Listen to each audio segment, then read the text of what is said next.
Oubliez le Terre de Langres et la victoire des pilotes belges, place au Terre d'Écosse, 5e manche du championnat de France des rallyes sur terre. Leader au classement, Thomas Privé n'a plus de joker en poche, donc plus de droit à l'erreur. Premières impressions après le tour de reconnaissance. Des belles spéciales comme l'année dernière, a priori. On reprend beaucoup de passages de l'année dernière, très très rapides, très jolis. Y a un peu de gravette, donc nous on va être un peu handicapé avec le numéro 1, mais des belles spéciales dans l'ensemble. Ça va rouler fort à mon avis, donc ça va bien se passer, enfin du moins j'espère. Deuxième derrière Privé avec sa 2 roues motrices Emmanuel Guigou. Une 2 roues devant des 4 roues, c'est déjà un exploit. Alors pour Manu Guigou, la tactique est simple, rouler et surtout ne pas se poser de questions. On se bat quand même avec des 4 roues motrices, ça va être difficile de tirer notre épingle du jeu, mais bon, je pense que la petite Clio R3 va essayer de gagner sur son agilité. Il y a des portions assez étroites et je pense que c'est là qu'on prendra un petit peu de temps sur les 4 roues. Donc connaissant le terrain, pas de rente d'observation ce matin? Non, il n'y aura de toute façon pas de rente d'observation, il y en a, je dirais jamais, mais je pense pas que les autres en aient. Et effectivement, il n'y aura pas de round d'observation. D'entrée de jeu, dans la première spéciale du rallye, Manu Guigou fait le 2e temps scratch. Derrière la Mitsubishi 4 roues motrices de Thomas Privé.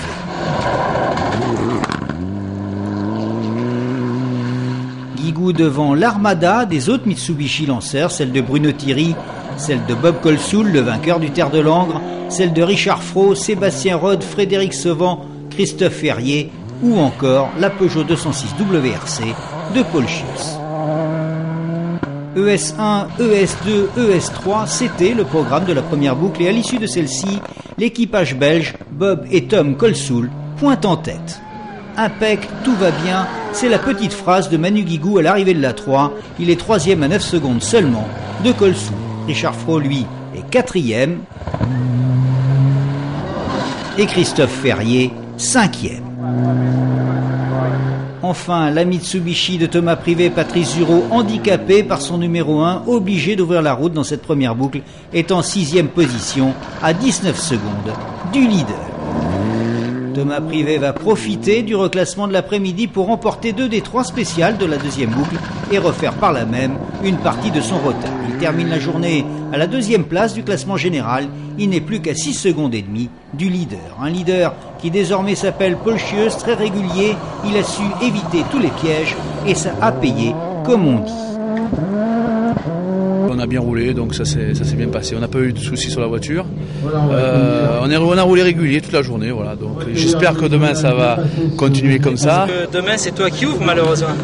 Ouais, on a ouvert ce matin parce qu'on était 3, je crois, ou 3 ou 4, parce qu'il y a beaucoup de gens qui ont abandonné de suite. Donc je pense que on va être pareil pour demain et ça n'a pas trop changé. Bon, il y aura Manu qui va être un peu plus avec nous, donc parce qu'il était loin.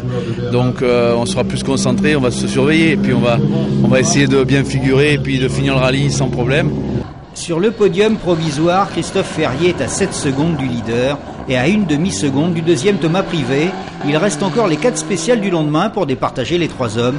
Et c'est justement Christophe Ferrier qui, avec un 2e temps dans ce premier chrono du jour, s'empare de la tête du rallye devant Paul Schius à 1 seconde 3 et Thomas Privé à 10 secondes.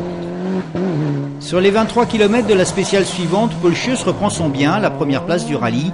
Ferrier est 2e à 2 secondes et Privé à 11 secondes. Mais Paul Schius va crever dans le 10e et dernier chrono.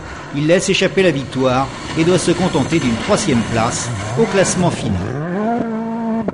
Avec un dernier temps scratch dans la longue spéciale de 23 km, Thomas Privé s'est battu jusqu'au bout, mais ça n'a pas suffi. Il s'incline pour 7 secondes et 6 dixièmes. Devant le jeune pilote cannois, Christophe Ferrier, avec à ses côtés aux notes Christophe Le Morillon, les 2 Christophe qui n'en revenaient pas de leur victoire sur ces routes aveyronaises. On a gagné, ma foi. Non, on est super contents, Malien. Comme je disais à Christo, là, ce matin, on est parti dans la première boucle en voulant faire comme hier, quoi. Donc, ça applique à bien rouler et tout. Puis, on a vu qu'on était vraiment dans le coup. Donc, dans la 2e, on a décidé d'y aller, quoi, d'essayer de la gagner, quoi. La Renault Clio R3 d'Emmanuel Guigou et Eric Domenech termine à la 6e place du rallye, mais surtout, elle conforte sa place de leader au classement des 2 roues motrices. Voilà, on va maintenant quitter le nord de l'Aveyron pour se rendre pas très loin, toujours dans l'Aveyron, mais cette fois-ci dans le sud, près de Millau, où se déroulera la 6e manche des Rallyes sur Terre. Notez sur votre agenda le Terre des Cardabelles et ce sera les 10 et 12 octobre prochains.